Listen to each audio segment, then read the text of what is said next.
My topic today is, are cards evil? Any kind of reading cards, it's oracle cards or tarot cards, but I think the tarot is just better known. So, are tarot cards evil?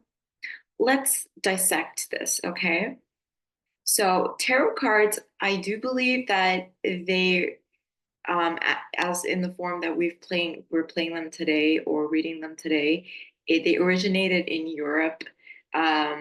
It was, I believe, it was ordered by nobles to be created and painted, and it was originally playing cards. And cut to today, where we use it for giving people readings. A reading is actually just so me, the person with the tarot cards, I'm the reader, and the person that's coming to me for a reading, that's a querent, and the session that's opened with the cards, that's called a reading, because we're kind of reading your energy. And I know there's a lot of beliefs out there that consider this fortune telling, or that it's unlucky, or that it implants ideas in your head. So let's kind of tackle this head on, right? Um, Tarot cards are, first of all, in a standard deck. The difference between tarot cards and oracle cards, this is it, okay? The tarot cards, there's around 78 in a particular deck. There's 22 major arcana, which represents major cycles, major life events. And there's 56 minor arcana, which are smaller events and events of less significance than what the major arcana would qualify as. And oracle cards are pretty fun. As you can see behind me, I have the Angels and Ancestors Oracle card. And this one is by Kyle Gray and featuring artwork by Lily Moses. And the theme here is around ancestors, spirit guardians, and there are 55 cards in this deck. And also behind me, I have the Kali Oracle by Alana Fairchild. The artist's name I can't see here, but let's see. It has artwork by Jimmy Manton and does not say on the cover um, how many how many cards are going to be there. Okay, fair enough. But in an Oracle deck, the number of cards can vary. Now, there are some decks of the Tarot which have additional cards, like my Moonchild Tarot by Danielle Noel, who is one of my favorite illustrators, actually. I believe, this has three extra cards as part of the major arcana. So sometimes there's creative licenses being taken, you know, with the author's discretion.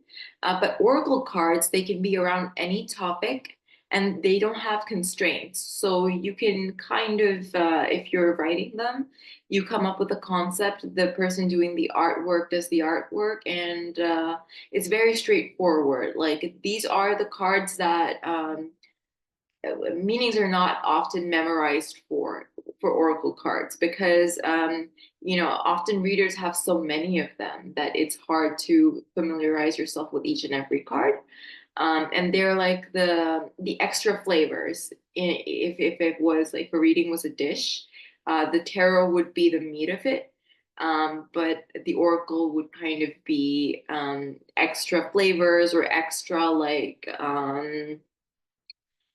tempering. But it doesn't have to be that way. There's a lot of like liberties that you can take, as long as you're able to silence your mind and kind of receive the messages that you're meant to receive. As a reader and as somebody that's read for other people, it's very important. The most important thing that you're kind of asked to do is like silence your mind so that you can make intuitive associations. These associations can be psychological, they can be spiritual, they can just be based on your artistic familiarity with the card. So whatever speaks to you in that moment. They can even be musical. You'll have a lot of readers that if a particular song is playing in the background somewhere during a reading, they'll be like, they'll look up the lyrics and use the lyrics to add meaning and definition to there. That's like an omen. So anyway, now that we have that explained, what is why are people apprehensive about tarot cards? I think it's because a lot of people see them as witchcraft, and that's not true. Um, and that too, you're operating under the assumption that witchcraft is like, necessary, or like a witchy person is necessarily sitting in their little lair and like hatching plans all day about how to take you down. And that's the purpose of their existence. And they're nefarious and hating all of existence. And that's simply not it. That's simply not it. Um, Often a person that's so-called witchy just has um, an intuition that operates at a different level than what the people and environment around them allow them to see. So they're kind of forced to pull back the curtain a little bit and examine how things have been affecting them. And that's what causes them to be witchy. It's the connection to nature, it's a connection to things around you, could even be a connection to people around you if you pay attention to them really and not just take every interaction as a surface interaction. That is also a deeply witchy thing, having like that psychological gift of helping people reframe things, situations, and paying attention. um so anyway, that's a different topic in itself. But anyway, it's seen as witchcraft. So no, a tarot reading in itself is not witchcraft. So what you're doing is as a reader, so that as an again, I repeat, the person with the cards is called a reader. So that person creates a container, opens a space, a session where they will first quiet their mind, and then they will invite any energies that want to work with you, like spirit guides, ancestors, helpful ancestors. So they will create that guidance, the environmental guidance around you. The reason being that these energies are around you in day-to-day life. Okay, this is not witchcraft. Your ancestors are roaming around you in day-to-day life. Your spirit guides or any kind of heavenly guidance that you have, any angels that you might be tapped into, they're around you every time. It's just that you need an environment or a person with a mind that operates differently to help understand the messages that try to like poke at you through your everyday life, you know? That's kind of it. That's really just it. Um, anyway, so they create this space, and sometimes even your higher self is approached for guidance in a reading. Your higher self being that part of you that is less perturbed by your ego, that is more privy to things about your life path and potential outcomes and timelines available to you. So, to explain a little bit more, we have different types of karma, and some events in our life are very fixed because we're just meant to learn certain lessons in life, but others don't necessarily have to be, and we don't even have to suffer the same way to get the things that we need. And all of that information about like what's going on, sometimes it's stored in our subconscious mind, sometimes our higher self has access to it, sometimes it's part of the collective unconscious, which will then include things like ancestors, spiritual ancestors even, which are not related to you by blood but they're around you. So suppose like a spiritual guide or master or saint even has taken a liking to you and they connect with you through that medium. So in it, or your shadow, even your shadow. There's readings where we all have different parts of ourselves. If you're into psychology, you'll know that any part of us that we don't access and kind of shame away and shun away, especially early in life, that part becomes repressed and goes into the shadow.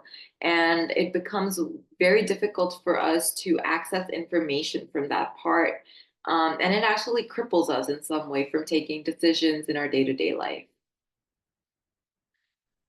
In order to tap into all of that and gain information about, let's say you have a niggling feeling that someone's kind of like cheating you or someone has bad intentions for you, you need to verify those things. Cards might help with that. But for certain, it's not that your future is 100% written in stone, so it's not fortune telling. It's just peeling back some layers that you don't see in everyday life, because your mind is just too bogged down. It won't slow down. So this is a time for self-care, for you to slow down and for you to interact with different parts of your consciousness even. I think it's very easy to classify these things as evil because we often what we don't understand is troublesome for human beings. Ambiguity is troublesome for human beings. And also, as a reader or someone that has read for other people, one thing that affects timelines, by the way, it's difficult to give like precise timing predictions, right? Unless the person does exactly what they're supposed to do. A lot of times, if you ever had a love reading that you've done for someone as a tarot reader, you advise them get out more, socialize more. This is how, or like do the things that you've always put on the back burner, right? And this is when the person comes in. They come to you for a follow-up reading like 6 months later, and you ask them because you remember a little bit, right? Like, did you go out? Did you like do your self-care? Did you like do anything? And they say no. And I'm like really frustrated.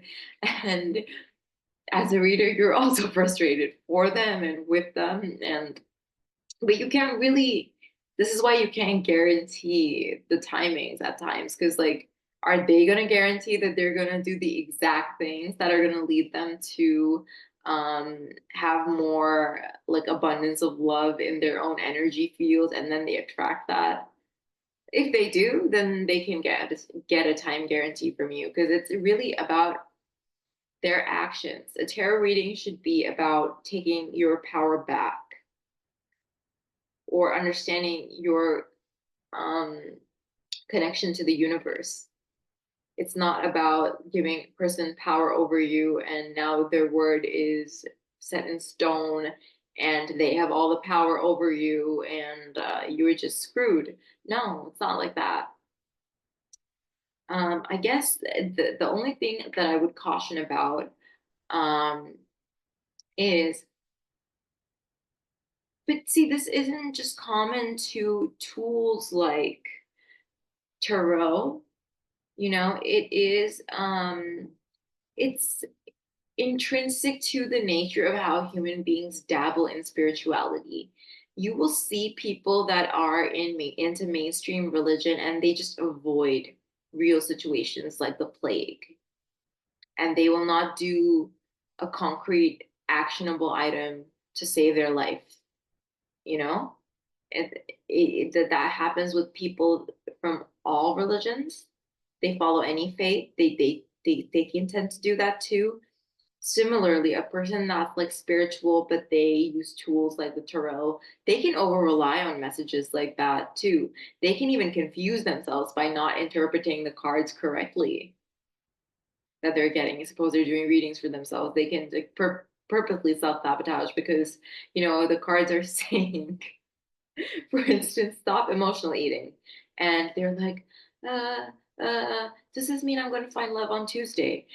So you know what I mean? Like the human mind is just of that nature. You can't really blame tarot cards for the nature of the human mind and it wanting to escape unpleasantness. Like, obviously you want to overeat. I get it. I totally get it. But it's not worth your while to just blame a tool and not understand where something is coming at or coming from. I was talking to someone today and they were like, I would consider both you and my parents spiritual, but your kind of spirituality, I don't think my parent would understand.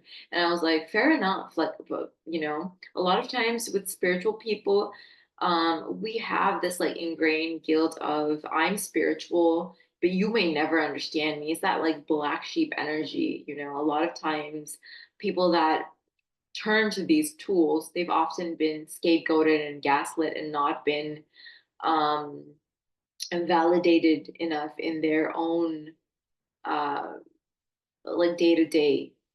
And they have to turn to this because the magnitude of this is just too much to kind of deal on their own for their own psyche. And they're just like, angels, ancestors, whoever can help, please help me.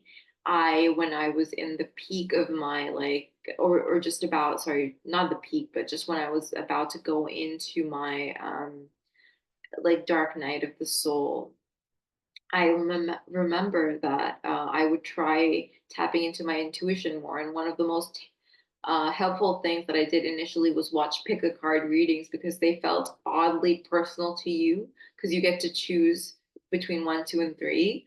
And you can also, but at the same time, it's collective, so you're not really paying for each one of them. And because you, at some points in your journey, need to watch multiples but to really hammer down a message, right? But I wouldn't advise you to keep doing that always. Things are cyclical. For instance, at some point in your life, you're going to be more extroverted. Some points you're going to be more introverted. It's the season. You have certain seasons as well. You should respect that. And just be in touch with yourself to know when you should be getting a reading. And if you're getting a reading, um, it's important that you understand that you have a responsibility and follow through as well, because you've been given certain guidance. If not from the reader, if not out of respect for the reader, then out of respect for the money you're spending and for the guidance that's coming to you from your own spiritual team.